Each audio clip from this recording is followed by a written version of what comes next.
Okay, so we're in a roof void. The timbers seem pretty good.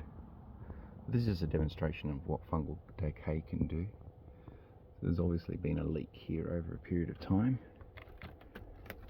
and it's actually caused this timber now to fail.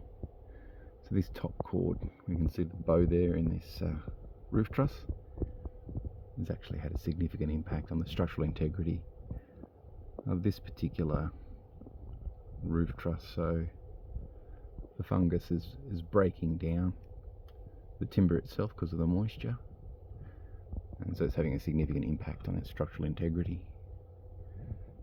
So this is why things such as leak and any evidence of fungal decay is really important to observe and report on, because it can have as devastating an effect as something like termites on timber.